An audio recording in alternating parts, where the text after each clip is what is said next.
你有去夜市玩过射飞镖、套瓶子这些游戏吗？有没有曾经觉得自己花了很多钱，却越玩越不开心，甚至好像被骗钱呢？今天就让我们一起来聊聊夜市的游戏摊贩吧。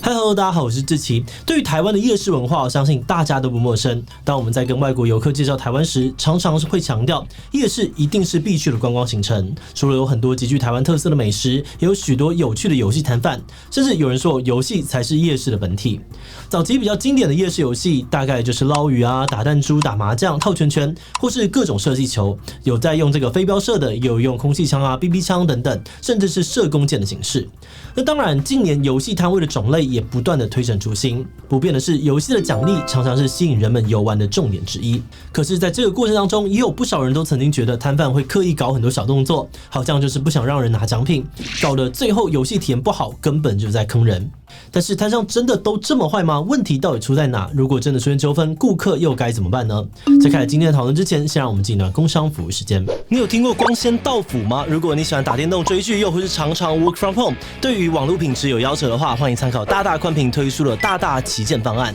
这个方案会把光纤网络直接从机房送讯号到你家，中间不经过其他的设备，让你想要比 cable 啊或是 ADSL 更快、更稳、更安全的网络。而且现在申办不用跑实体门市，透过大大宽频的数位门市，24小时都可以申办。如果你选择旗舰方案，1个月1000邮照，还享有数位电视、WiFi 6的机台免费租用， HBO 电影套餐免费观看的大礼包优惠。如果只想要单纯上网，也有每月500元的虎速方案可以选购。有兴趣的话，就点击下方的链接到官网看看更多的方案，线上申办吧。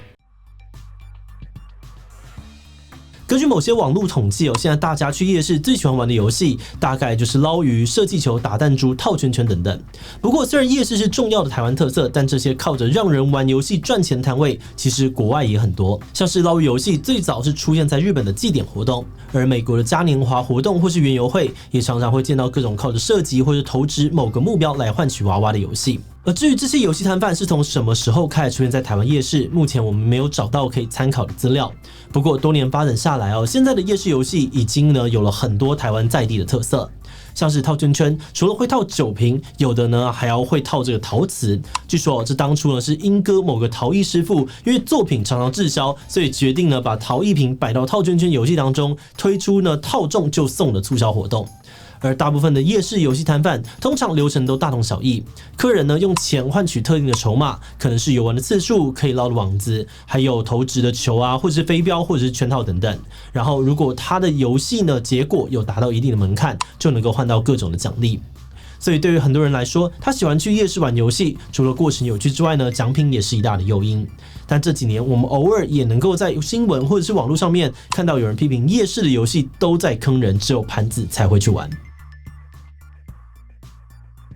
以下我们统整出了3种最常见的争议状况或者是批评。第一是认为摊位的老板耍心机，常见的情况是在游戏的道具上面动手脚，借此提高难度，像是把标靶的这个气球弄得比较软或者是弹，比较难射破，或者是调歪这个射击的枪支准心，也有让空气枪没有气。还有的状况是可能老板一开始就少给一颗弹药，但事后却坚称是你自己 miss 掉了。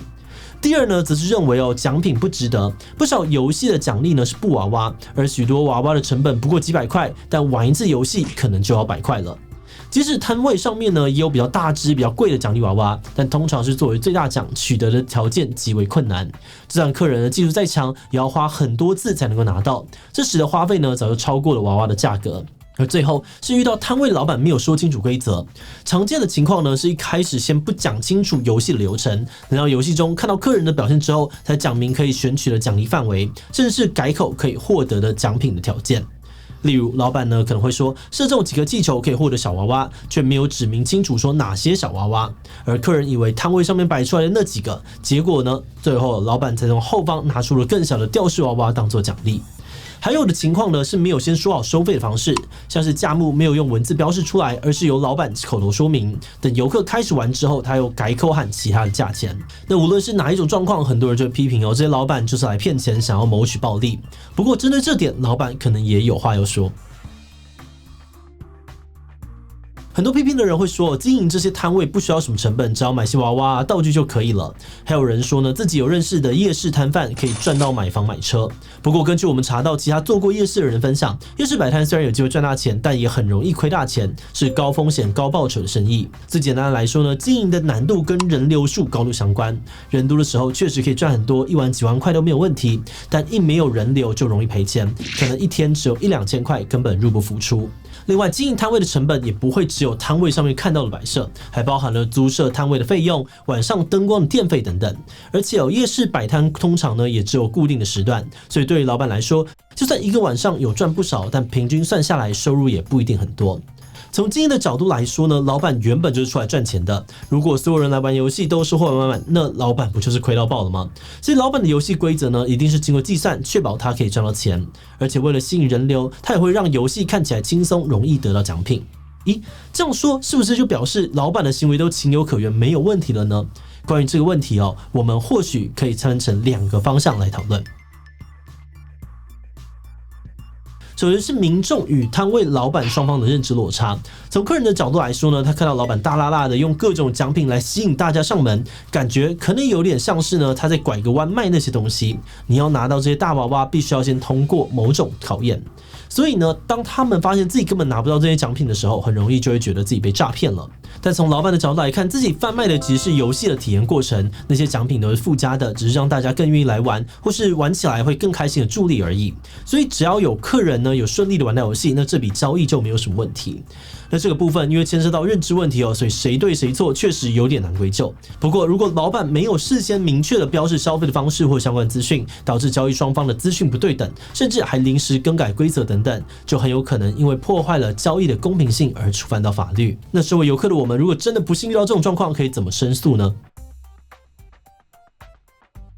针对夜市摊贩的管理哦，各个地方的法规可能有些差异，管辖的机关也不太一样。不过我们今天讨论到的这些交易行为，其实一般的消费者保护法或者是相关的法律也都可以适用。所以只要大家觉得摊商呢有违法的疑虑，像没有明确的标示价目、收费的价格前后不一，或奖品使用冒充某品牌的商品等等，都是可以举证的违法行为。2022年底呢，有人去台南的花园夜市玩射气球，因为摊商呢没有事先的告知收费方式，最后却一次被要求支付5000多元，觉得被骗，于是将经历PO上网，引起了广大的回响与关注。后来台南市政府市场处跟消保官去稽查，发现那个老板确实有游戏规则标示不清问题，就命令他限期改善，不然可能就要处以6万到150万元的罚款。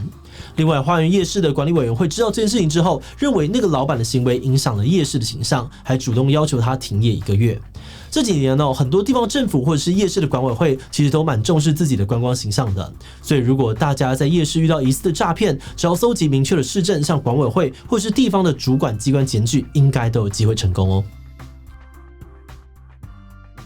不管是什么样的生意哦，商家想要透过各种方式来行销或者获利，绝对都是很正常、很合理的事情。那之所以会出现交易纠纷，也常常是因为在行销或者是交易的过程当中，双方有一些期望或认知落差。以今天的主题夜市游戏来说，其实我们非常认同老板贩卖的是所谓的游戏体验，而不是那些奖品本身。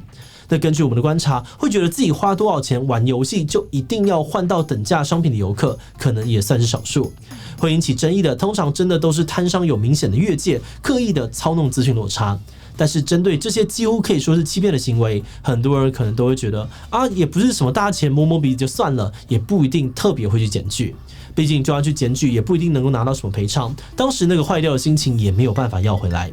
他们觉得，如果是真的有涉及欺骗的销售行为，它破坏的不只是特定顾客的游戏体验，也可能会影响到整个夜市，甚至是地区的观光形象。就像我们很常听到的，某些著名的夜市或大街，东西就是卖的特别贵，贵到超级不合理哦。那有的店家呢，看到游客是外国人，还会再提高价钱，结果对方知道了，可能就会对这整趟的旅程留下不好的印象。所以我们觉得，如果你真的发现摊商有些非常不合理，甚至是违法的行为，不妨也可以试着搜证，并且提出检举，一起抑制不好的歪风哦。那最后也想要问大家，你去逛夜市的时候有遇过疑似被骗钱的经验吗？有但当下不太知道该怎么办，后来呢就算了。B 我自己是没有，但是有听过一些故事。C 没有，我都去某某某夜市哦，那里超赞的。D 其他留言分享你的经验吧。最后，如果你喜欢今天的影片，欢迎分享出去，让更多人一起来讨论夜市游戏。此外呢，也可以点击这个地方看台湾观光以及夹娃娃的相关影片。那么今天的这一期就到这边告一段落，我们就明晚再见喽。